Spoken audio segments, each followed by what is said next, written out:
case for diversity. The business case for diversity emphasizes the benefits of having a diverse workforce. The purpose of this is basically to have equal opportunities, talents, drive, and success in the workforce. Having a diverse workforce means having employees who have differences in skills, qualities, experiences, and education. So depending on the diversity of a company, it could be internal, external, organizational, or worldview diversity. Tandaan, ang kumpanyang may balaki o diversity ay makakatulong hindi lang sa kumpanya, kundi pati na rin sa mga individual na kasama sa minority ng komunidad na hindi nabibigyan ng sapat na oportunidad. Equal opportunities, pay, and access to resources as well as promotions should be extended to LGBTQ individuals as well as men and women.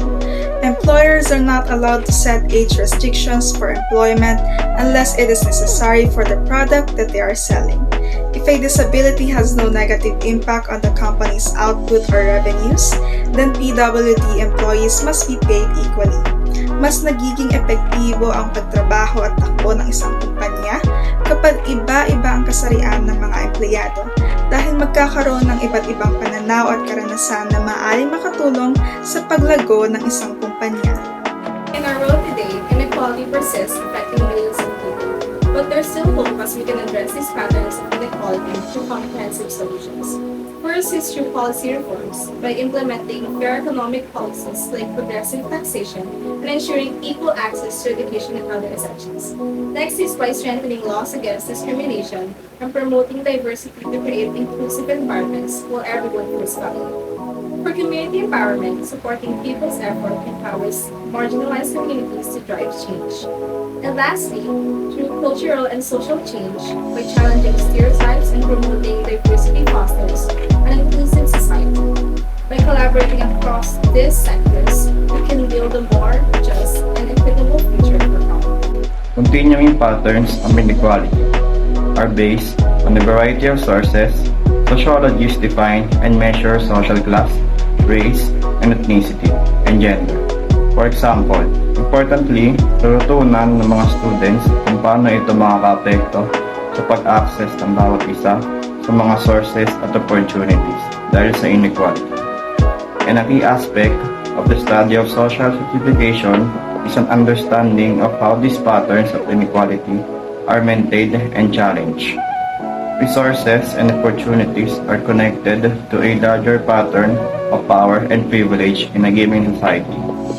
Understand that societies differ based on the degree of inequality they exhibit and that different dimensions of inequality intersect and reinforce one another.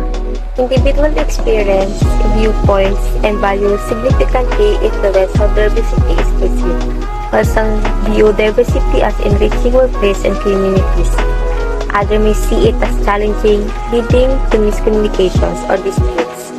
However, embracing diversity can foster learning, expanded perspective, and increase creative and innovations. It is essential to establish inclusive setting where everyone to treated with dignity and respect, creating a more just and peaceful world for all. By recognizing and embracing diversity can harness its strength to build stronger, more vibrant society. Personal assessment of diversity. A diversity assessment seeks to give you a precise, fact-based image of recurrent situation. A diversity assessment is a crucial first step in directing strategic planning and resource allocation, regardless of wherever it will be used as a benchmark or a report on your progress. You can use a variety of diversity evaluation techniques to evaluate the diversity of your organization.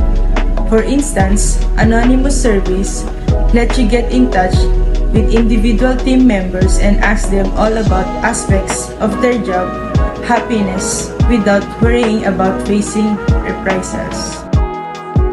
Understanding differences on how to communicate with coworkers. Effective communication is essential for a productive and healthy work environment.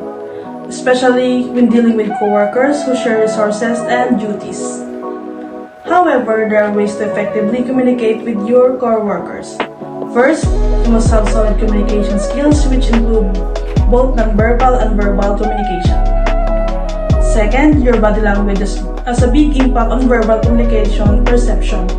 Another example is empathy, which requires understanding and putting oneself in the shoes of others. It is critical for emotional intelligence and leadership effectiveness, particularly in the workplace.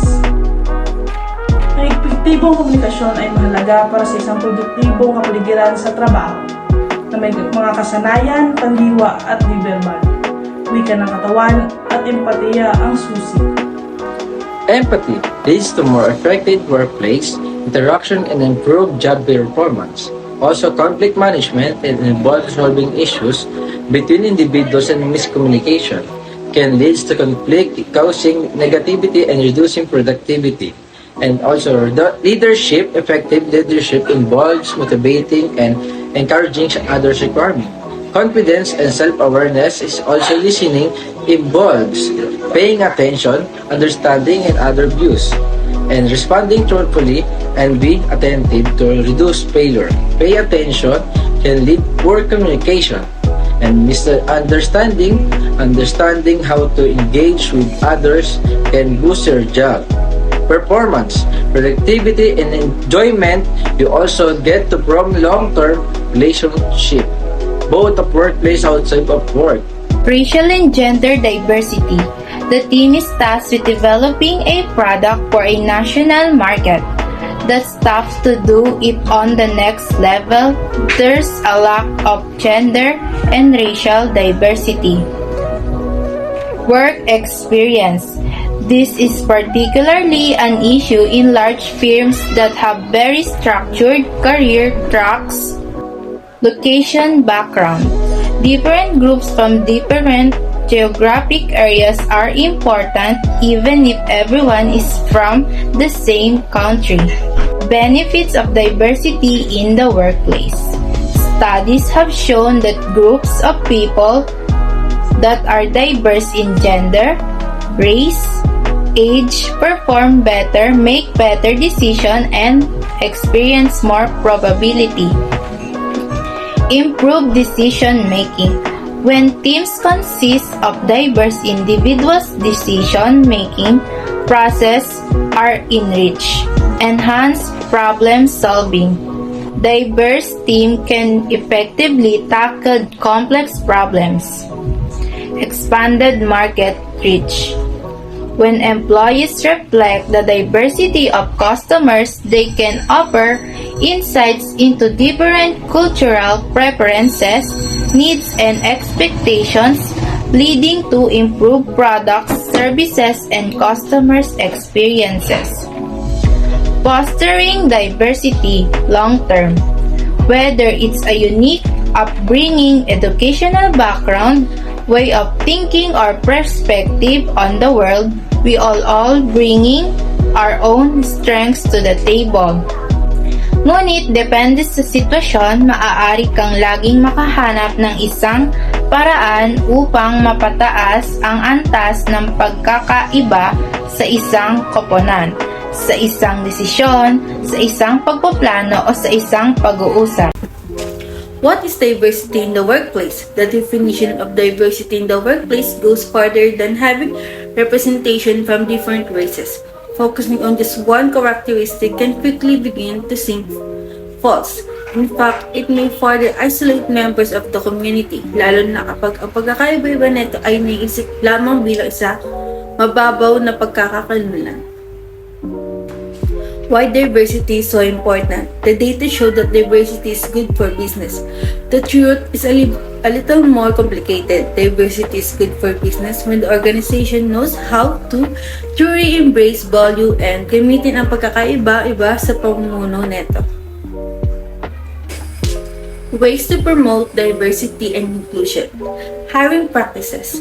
Ensure diversity in your hiring recruiting practices by making sure that you are looking at talent from all backgrounds. No unnecessary apply barriers to entry in the hiring process, like advanced degree, expensive certification, or experience with certain businesses. Inclusive leadership. Leaders set the rate for the organization in more ways than one. Inclusive leadership. Boards make better decisions and are powerful reminder to the rest of the company of the values of the organization in bodies. Do the research. Share the benefits of diversity with your team. Research continues to be done on the benefits of a diversity workplace. Across the board, employees are happier, healthier, stay longer, and produce more when they feel respected, valued, and included.